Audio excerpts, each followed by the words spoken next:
ಪ್ರೀತಿ ವಿಶ್ವಾಸ, ಅದು ಎಂಟೈರ್ ಕರ್ನಾಟಕ ಇದೆ. ಬಟ್ ಆದರೂ ಅಲ್ಲಿ ಮಾಡಬೇಕು ಅನ್ನೋದು ಒಂದು ಟೀಮ್ನ ಡಿಸಿಷನ್ ಆಯಿತು. ಸೊ ಎಲ್ಲರೂ ಖುಷಿಯಿಂದ ಒಪ್ಪಿ ಅದನ್ನು ಪ್ರೊಡಕ್ಷನ್ ಕೂಡ ಅದನ್ನ ಇನಿಷಿಯೇಟಿವ್ ತಗೊಂಡು ಮುಂದುವರಿಸಿದೆ. ಸೊ 23ಕ್ಕೆ ನಿಮ್ಮೆಲ್ಲರ ಸಮ್ಮುಖದಲ್ಲೇ ಈ ಚಿತ್ರದ ಪ್ರೀ ರಿಲೀಸ್ ಇವೆಂಟ್ ಹೊಸಪೇಟೆಯಲ್ಲಿ ನಡೆಯುತ್ತೆ. ಸಂತೋಷ್ ಸರ್, ನೀವು ಆಲ್ರೆಡಿ ಅಂದ್ರೆ ಹಿಂದೆ ಮಾಡಿರೋ ಸಿನಿಮಾಗಳೆಲ್ಲ ಸೂಪರ್ ಸ್ಟಾರ್ಸ್ ಜೊತೆ ಮಾಡಿದ್ರಿ, ಅಂದ್ರೆ ಆಲ್ರೆಡಿ ಎಸ್ಟಾಬ್ಲಿಷ್ಡ್ ಹೀರೋ ಜೊತೆ ಮಾಡಿದ್ರಿ.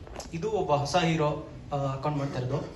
ಹೀರೋಯಿಸಮ್ನ ಹೆಂಗ್ ತೋರಿಸಿದ್ರಿ ಅಂತ, ಯಾಕೆಂದ್ರೆ ಒಬ್ಬ ಹೊಸಬ್ರನ್ನ ತುಂಬಾ ಜಾಸ್ತಿ ತೋರ್ಸಿದ್ರು ಜನ ಅಕ್ಸೆಪ್ಟ್ ಮಾಡ್ತಾರೋ ಇಲ್ಲ ಅನ್ನೋದೊಂದಿರುತ್ತೆ. ಸೊ ಹೆಂಗೆ ಅಂದ್ರೆ ಸ್ಟಾರ್ಸ್ ನ ತೋರ್ಸಂಗೂ ತೋರ್ಸಕ್ಕಾಗಲ್ಲ. ಸೊ ಹೀರೋಯಿಸಮ್ ಅನ್ನೋದನ್ನ ಹೆಂಗ್ ತೋರಿಸಿದೀರಾ, ಅದೇನಾದ್ರು ಹೇಳ್ಬೋದಂತ? ಹೌದು, ಇದರಲ್ಲಿ ಏನಾಗಿದೆ ಅಂದ್ರೆ ನೀವು ಹೇಳಿದ್ ಕರೆಕ್ಟು. ಇದರಲ್ಲಿ ಪಾತ್ರನೇ ಯುವ ಅಂತ ಒಂದು ಪಾತ್ರ ಇದೆಯಲ್ಲ, ಆ ಪಾತ್ರನೇ ತುಂಬಾ ಸ್ಟ್ರಾಂಗ್ ಪಾತ್ರ, ಅಂದ್ರೆ ತುಂಬಾ ವೈಬ್ರೆಂಟ್ ಪಾತ್ರ ಅದು. ಸೊ ಆ ಪಾತ್ರದ ವೈಬ್ರೆನ್ಸ್ಗೆ ಎಷ್ಟು ಬೇಕೋ ಅಷ್ಟು ಇಂಟೆನ್ಸಿಟಿನ, ಅಷ್ಟು ಒಂದು ಆಕ್ಷನ್ನ, ಒಂದು ಮೋಲ್ಡ್ನ ಅಲ್ಲಿಗೆ ನಾವು ಸೀಮಿತ ಮಾಡಿದ್ದೀವಿ.